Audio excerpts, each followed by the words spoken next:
Dans cette vidéo, on va voir ensemble un résumé de cours concernant l'électrolyse, qui qui représente une transformation qui est forcée. Alors, tout d'abord, on va commencer par la réaction entre Ce2+ et Br-. Alors, si je considère des ions Ce2+ auxquels on ajoute des ions Br-, eh bien, spontanément, il n'y a aucune réaction qui va se produire. Ce2+ plus 2Br-, Ce2+ plus 2Br-, eh bien, ça donne rien. Il n'y a aucune réaction qui peut se faire entre les Ce2+ et les 2Br-. Donc, la réaction, pas de réaction spontanée entre Ce2+ et Br-. Alors, eh bien, la réaction entre Ce2+ et Br-, c'est une réaction qui n'est pas spontanée, qui ne peut pas se faire d'elle-même, mais quand même, on peut la forcer. On peut donc forcer cette réaction, et donc il va se faire de façon forcée. C'est ce qu'on appelle l'électrolyse. Alors, c'est quoi l'électrolyse au juste? Eh bien, l'électrolyse, c'est le fait de faire passer un courant électrique dans une solution électrolytique. Alors, l'électrolyse, encore une fois, c'est quoi? C'est le fait de faire passer un courant électrique dans une solution électrolytique. Alors, une solution électrolytique, c'est une solution qui contient des ions positifs et des ions négatifs. De quoi s'agit-il au juste? Eh bien là, nous avons un bécher qui contient les Ce2+ et les Br- qui ne peuvent pas réagir entre eux de façon spontanée. Et donc, on va les forcer à ce qu'ils puissent se transformer. Donc, comment les forcer? Eh bien, en introduisant un générateur de tension. Ce générateur de tension, il va débiter un courant électrique qui passe à travers la solution électrolytique et qui va donner naissance à un courant électrique. Donc, essayons d'analyser la situation. Alors, les Br-, ce sont des ions négatifs. Et donc, ils vont être attirés par la plaque qui est chargée positivement. Alors, vous voyez, cette plaque-là, elle est liée à la borne positive du générateur, et donc, il doit avoir le même signe que la borne positive, donc c'est positif, et par suite, il va attirer les charges négatives. Donc, au niveau du pôle positif, les Br- qui vont être attirés par l'électrode liée au pôle positif, ils vont se transformer en Br2 plus 2 électrons. Alors, je dois juste équilibrer ça. Voilà, donc ça, c'est la demi-équation électronique qui va se faire au niveau du pôle positif. S'agit-il d'une oxydation ou d'une réduction? Puisqu'il y a perte d'électrons. Là, vous avez des électrons qui se trouvent de l'autre côté, c'est-à-dire dans la partie droite de la demi-équation électronique. Donc, il s'agit bien d'une perte d'électrons. Donc, c'est une oxydation. Oxydation, eh bien, l'oxydation, c'est toujours anodique, c'est-à-dire au niveau de l'anode. Anodique. Et comme ça, on voit bien que l'anode, elle est donc chargée positivement. L'anode, elle est chargée positivement lors de l'électrolyse. C'est différent par rapport à ce qu'on a déjà vu auparavant pour les piles. Pour les piles, l'anode, elle est négative et la cathode, elle est positive. Et pour l'électrolyse, eh bien, ça s'inverse. Ça s'inverse. Mais de façon générale, l'anode, c'est quoi? c'est une entrée de courant. C'est une entrée de courant. Que ce soit pour les piles ou pour l'électrolyse, l'anode, c'est la borne par laquelle le courant entre. Vous voyez là, le courant, ça sort par le pôle positif du générateur et entre par cette borne-là. Puisque ça entre par la borne, celle-là, eh bien cette borne, c'est une électrode, c'est une anode, c'est une entrée de courant, donc c'est une anode. Ça, c'est ce qui se passe au niveau du pôle positif. Alors maintenant, au niveau du pôle négatif, eh bien, au niveau du pôle négatif, eh bien, le pôle négatif, il va attirer les charges positives. Ce sont donc les Cu2+, qui vont être attirés par le pôle négatif pour se transformer en quoi? En Cu, en Cu solide. Donc les Cu2+, ils vont capter des électrons. Il s'agit d'une réduction. Réduction, eh bien la réduction, c'est toujours cathodique. Réduction cathodique. Alors l'oxydation, elle est toujours anodique. La réduction, elle est toujours cathodique. L'anode, elle est négative pour les piles, positive pour l'électrolyse. La cathode, elle est toujours positive pour la pile, mais elle est négative pour l'électrolyse. Voilà. Et donc, si on essaye d'écrire l'équation bilan, eh bien, le bilan, c'est la somme.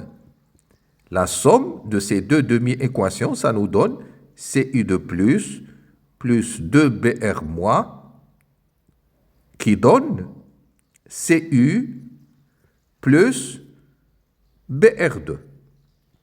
Donc, cette équation qui ne peut pas se faire d'elle-même, cette équation qui ne peut pas se faire d'elle-même de façon spontanée, eh bien, il va se faire de façon forcée lorsqu'on va apporter une énergie électrique, lorsqu'on va introduire un générateur.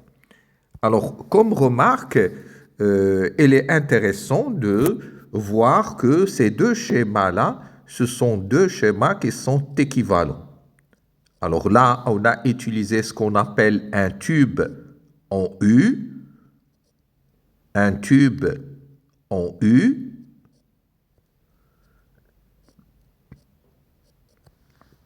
et là, c'est juste un bécher. Donc, que ça soit pour le bécher ou pour le tube en U, ce sont les mêmes équations, ce sont les mêmes résultats, ce sont les mêmes bornes, donc les deux schémas sont tout à fait équivalents. Vous pouvez donner le premier ou le deuxième, c'est exactement la même chose. Alors, arrivé à ce stade-là, eh bien, il y a un courant qui passe. Le courant,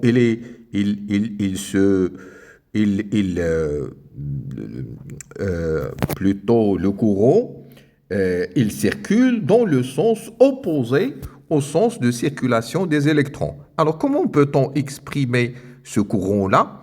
Bien, c'est la même expression qu'on a donnée lorsqu'on a étudié les piles. C'est la quantité de matière des électrons fois la constante de Faraday sur delta T. Alors, relation très importante. Je rappelle que la constante de Faraday, c'est en fait la constante d'Avogadro fois la charge élémentaire. Pour la quantité de matière des électrons, eh bien, c'est 2x. C'est 2 fois x parce que le nombre d'électrons échangés, c'est 2x. Bien sûr, vous pouvez faire le tableau d'avancement, calculer la masse qui va se former, calculer les concentrations, etc. Et donc, notre point de départ, c'est toujours le tableau d'avancement. Donc, le tableau d'avancement, si je considère mon tableau d'avancement que voici, CU de plus 2 BR moins, qui donne, on va dire, CU solide plus 2 BR, ou plutôt, non, il n'y a pas de 2, c'est juste BR2. Et bien sûr, là, j'ajoute le nombre d'électrons échangés. Voilà. Alors, le tableau d'avancement se présente de la façon habituelle, un état initial, un état intermédiaire. Voilà, c'est largement suffisant.